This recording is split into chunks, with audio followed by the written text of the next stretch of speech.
Hey, you're listening to the Riverdale podcast. This is episode number 77. My name is Jonathan. Welcome to lovely Riverdale, USA.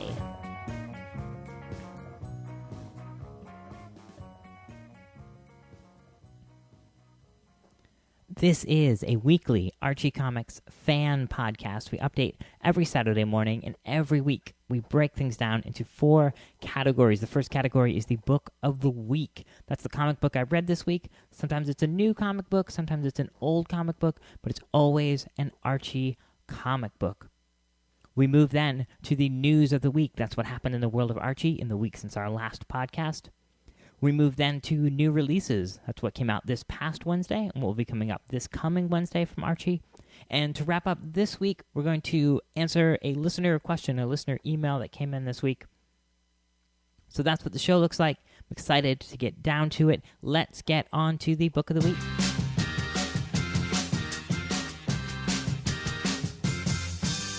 This week's book of the week is World of Archie Double Digest number 31. The World of Archie Double Digest is probably my favorite of the Double Digest. I do love Jughead quite a bit, especially as that's where we're getting the majority of our Jughead stories now, or rather all of our Jughead stories now. But World of Archie Double Digest has some really exciting stuff, and I'll run through some of the highlights here. As you know, the Double Digests are gigantic, 160 pages odd, a lot of pages of great Archie comics from throughout the years. So we'll run down some of my personal highlights. Your personal highlights may vary, but the issue starts with a great Mike Pawlowski scripted, Fernando Ruiz drawn, or rather penciled, story called Mind Games.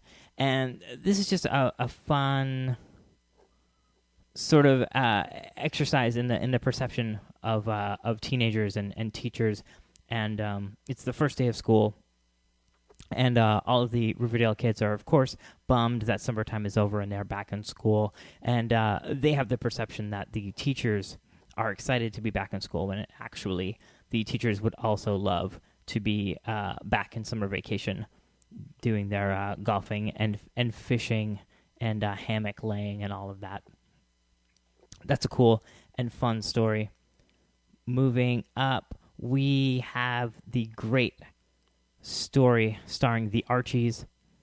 This is Jughead in The Agent, where Jughead ventures into a sorority house. And this is the really intense, old-school, woman-hating Jughead, or woman-fearing Jughead. This is a great script by George Gladier, the late George Gladier, and pencils and inks by Bill Vigoda. There's some great Bill Vigoda art throughout this issue. I really, really love the way that he renders all of the characters, especially Jughead. Moving on, another great story with Bill Vigoda is Archie in Get Well, where Archie and Reggie are rushing to get Veronica a Get Well Soon card. And they really beat the pulp out of each other. It's fantastic. Then we jump into, there's so much good stuff in here. We get a full issue of She's Josie, the classic 60s Dan DeCarlo drawn, Frank Doyle scripted comic book that featured the characters that went on to become Josie and the Pussycats. And this is the classic lineup of Josie, Melody, and Pepper, who's this great bespectacled brunette who's really, really sassy and terrific. She's really a character that was written out of the history of Archie Comics, who I would love to see come back. In this story, we also see Alexander and Alexandra Cabot's father, and he's wearing like a leisure suit that appears to be made of actual money, which is amazing.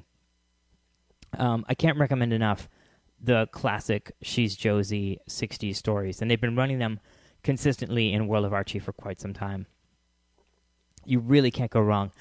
I'm not sure of the reason for the structuring of these, but they are split up into like 3 or 4 acts, And each of the acts starts with a full splash page by Dan DeCarlo, and these are like especially lovingly rendered. Obviously, DeCarlo had an amazing line, an amazing eye for composition, and you see that in all of his panels, but especially these particular splash pages that you get at the beginning of each act within this whole story are really, really spectacular. And of course, DeCarlo's eye for fashion is still unparalleled. Unbelievably good. We get a lot of good one-page gags in here. We get the Henry Scarpelli and Craig Boldman Archie Sunday pages in here. There's a great story in here that is both written and drawn by Kathleen Webb. And I've read, as you probably have, tons and tons of stories written by Kathleen Webb. I actually wasn't aware that she ever drew for Archie. But her style is really, really good and really distinct. She definitely has what all of the great Archie artists have, insofar as her characters are on model, they look like the characters. You definitely wouldn't think of it as an alternative kind of style, but it's definitely distinct. I didn't know immediately who drew it. I had to look at the credits at the bottom of the page. So I'm interested now. If you guys know of other stuff that Kathleen Webb drew, I would love to see it. This is the first story, as I've said, that I've seen her art in. It looks terrific. We also, moving along, some great Sam Schwartz art. Some real Sam Schwartz always had a great knack for slapstick, like big, like hyperbolic swinging and punching. His characters had a real elasticity to them when they needed to.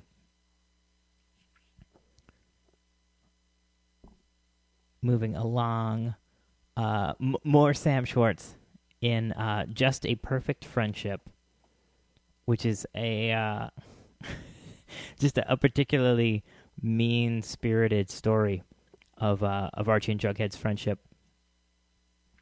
We get a story penciled by Tim Kennedy, inks by Pat Kennedy, in which Betty babysits two twin boys named Pat and Tim. That's rad.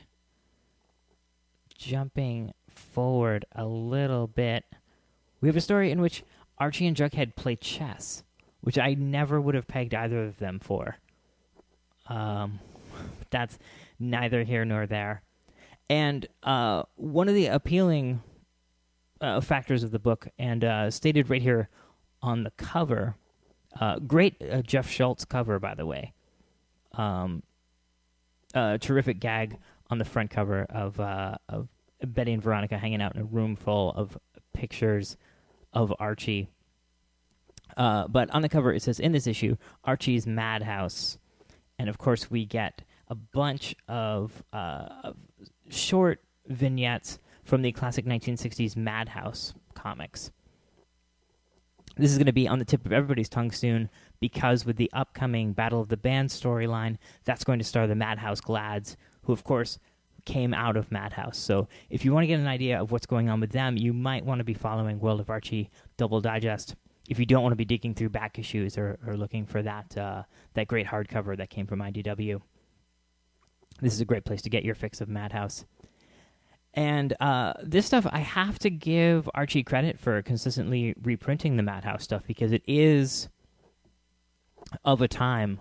I think it might be unfair to call it dated, but it is definitely deeply set in the 1960s. And for a company like Archie that does tend to update their stuff for a modern audience, at least insofar as like text and maybe minor art corrections and stuff, this stuff is definitely from the 60s. There's a how to become a teenage rock and roll singer, which is a great instructional kind of page. And this is set up a lot like Mad Magazine was at this time. If teenagers ran the airlines, there's a whole bunch of different airplane designs that would appeal to teenagers. the Jet Jalopy, which is a Archie's jalopy with jet engines and wings. If Teenagers Ran the UN is in here. There's a bunch of stuff in here from the Madhouse books. And we get wrapping up a cool story of Reggie waking up Archie in the middle of the night, which ends, spoiler alert, ends with Archie just clocking Reggie in the head with a bat. That's stuff you're not going to find in the modern Archie comics. And just tremendously good. It really...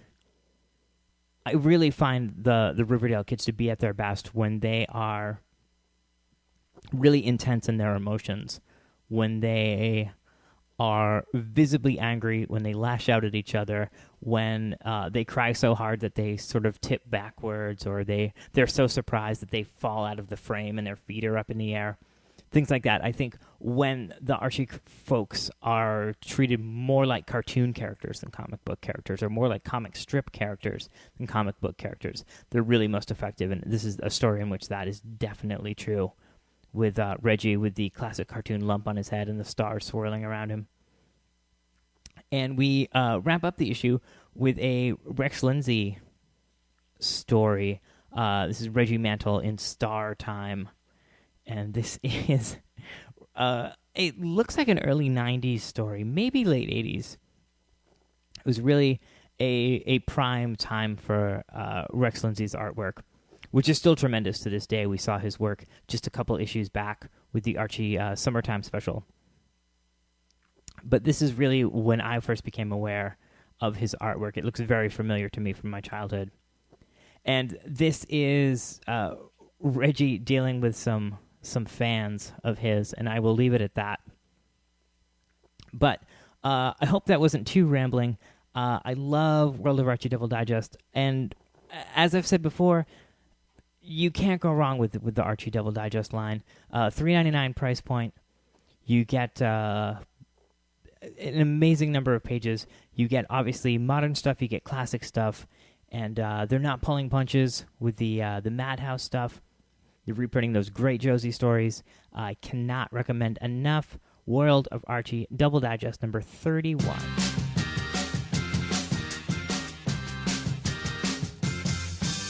All right, in Archie news this week, nothing huge insofar as Archie Comics news. We did get a couple of cool interviews online this week. Over at Comic Book Resources, they talked to Fernando Ruiz, obviously about his work on Life with Archie on a month-to-month, and also some of his creator-owned work and other projects he's working on. But first and foremost, they talked to him about his work on the Betty or Veronica game from Goji Games. It's cool to get a little bit of insight into his process working on that. Also, over on flickeringmyth.com, they had a conversation with Tracy Yardley, who is, of course, an artist and as well as a writer on the Sonic books, and is someone like myself who is just getting into Sonic comics through the Sonic Super Digests, and also obviously through the Worlds Collide crossover that I covered a lot of over the last few months. Tracy Yardley was, in fact, the artist on the mid part of that entire crossover. So it was cool. There's a great picture of him at his drawing table. It's always cool to see where artists are working. And it was a little bit of discussion there about the upcoming storyline that just launched this week with Sonic Universe number 55, which he both wrote and drew. So that is the news of the week. You'll probably want to head over to Comic Book Resources to check out that interview with Fernando Ruiz, and head over to flickeringmyth.com for Tracy Yardley interview. Head over to riverdale.podcast.com. In the show notes for this episode, you'll find the links to both of those interviews.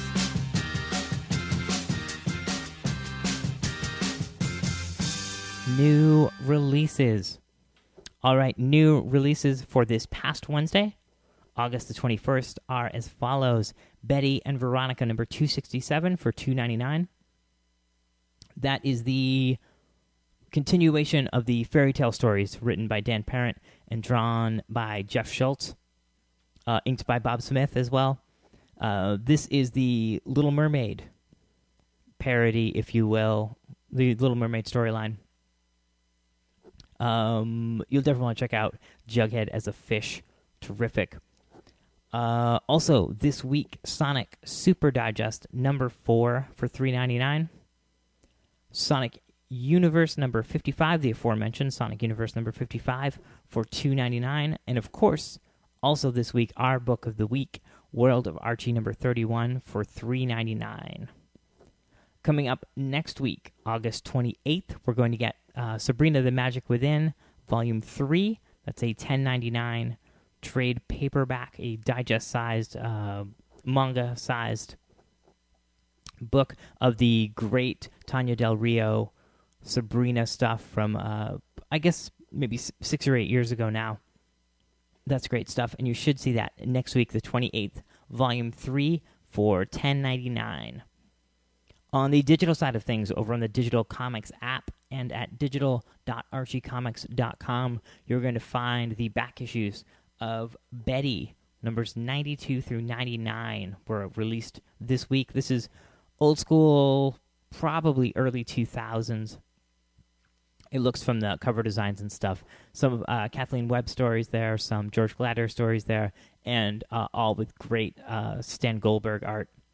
Those are all 99 cents each. Also, digital exclusive this week, Archie 1. This is the stories of the Riverdale kids in prehistoric times. These are super, super fun. I'm not sure of the origin of this. I know this goes back to the 50s and 60s. And if you have read the most recent issue of Archie, there's a pretty heavy reference to this at the end of it. Still don't want to spoil that. That's a great ending. But the Archie 1 digital exclusive, 100-plus pages of Archie 1 stories for $3.99. So those are your new releases for this past Wednesday, August the 21st, this coming Wednesday, August the 28th, and your digital releases of the week from Archie Comics.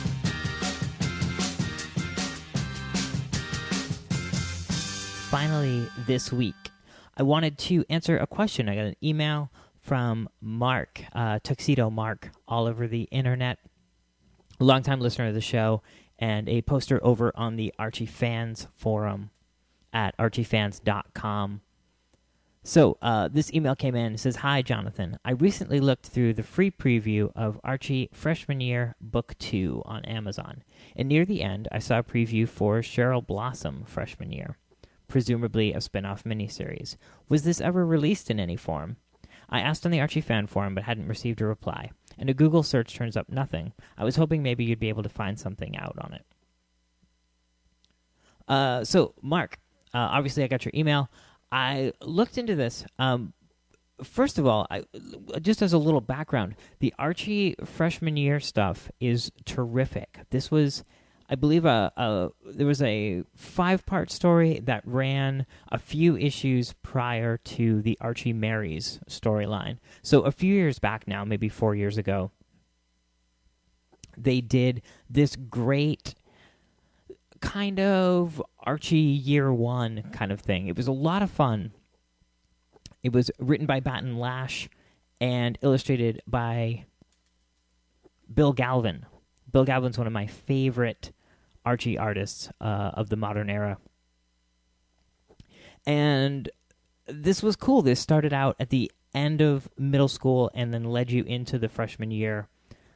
And it was fun in the way that you got to see all of the established things that exist in the modern high school years of Archie. You got to see the genesis of all of those things happen. It's just the concept of a prequel set in Riverdale, and there's something really charming and fun about that. So long after that, maybe about a year or so after that, they went back and within the Archie and Friends title they did a 5-part series called Freshman Year, The Missing Chapters. And those are the issues that went on to comprise Freshman Year Book 2 that Mark wrote to me about. So I went into my boxes and found these issues, and he is not wrong. On the final page of the final chapter of Freshman Year, The Missing Chapters, Part 5, it does introduce Cheryl Blossom on that last page. And it says, coming soon, Cheryl Blossom Freshman Year, and how Riverdale was never the same. Now, I would assume that this was just played for laughs. I know for a fact that we didn't get any more Freshman Year stuff after this. I would love to see more at some point, but I do think that story's been told with 10 issues in total. I love the writing. I've always loved Bill Galvin's art, as I said. I would love to see more if there's more to tell. But it seems like this was definitely... It was a big gag for that last page. So I think they were playing it off for laughs. I'm sure if enough people were excited about it and wrote into them back then, they would have gone ahead with more Freshman Year stories and maybe brought in Cheryl Blossom. But I do think also we saw the introduction of Cheryl Blossom with her initial appearances back in the early 80s. So maybe that story doesn't need to be told. Maybe we've already seen that to a certain extent. But to answer your question, Mark, there was no Cheryl Blossom Freshman Year story. I don't know if there was one planned. That would be cool if we could dig up some info on that. But you didn't miss it, Mark. It didn't pass you by. And if any of you guys haven't read the Freshman Year storylines, as I said, they're great. They're collected in 2 books. You can get from Archie. You can get through Amazon from Riverdale Podcast. Go to Amazon and pick those up there. Or any of your local comic shops or bookshops should be able to order those for you. So if you have a question, like Mark had a question, feel free to send it along to riverdale.podcast@yahoo.com. I would love to answer more of these moving ahead.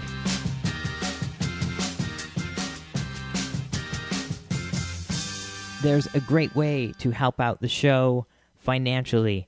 Listening to the show every week, writing emails, telling your friends about the show. Those are all great ways to help out the show. If you want to take things further, you can head over to riverdalePodcast.com and click on any of those Amazon links. Any link you find on the page to Amazon will bring you to Amazon, and from there, if you purchase anything on Amazon, if you purchase an air conditioner, if you purchase a bicycle, if you purchase some paper clips, anything you buy after going through that link, a percentage of that will go to support the show. So that's a fun and easy way. You can click on that link, and you can set it as your bookmark, and then anything you purchase from Amazon, a certain small percentage of that will go to keep the show running and paying for any costs that we incur in making the show. So thanks very much to everyone who's doing that. I really appreciate it, and thanks to the rest of you for considering it. On the way out today, I want to remind everyone to head over to riverdalePodcast.com. There you're going to find the great Jeff Schultz cover to World of Archie Double Digest number 31, our book of the week. You'll also find links there to like the show on Facebook, follow the show on Twitter. You'll find links to send us an email, just like Mark did, to riverdalePodcast@yahoo.com. You'll find a link there to subscribe on iTunes and have new shows delivered to you every Saturday morning. If you're listening on iTunes, be sure to write a review. It's really helpful in helping people find the show. You can also listen to the show on Stitcher through the Stitcher mobile app. Head over to Stitcher.com for more information. You can listen to the shows on YouTube. We have episodes going up every week. YouTube.com/Riverdale Podcast. We're now partnered with FirstComicsNews.com. Head over to FirstComicsNews.com for all of your comics news. Check out all the other podcasts and articles going on over there. I think that's going to do it for this week. Thanks so much for listening. Again, my name is Jonathan, and I'll see you again next week here in lovely Riverdale, USA.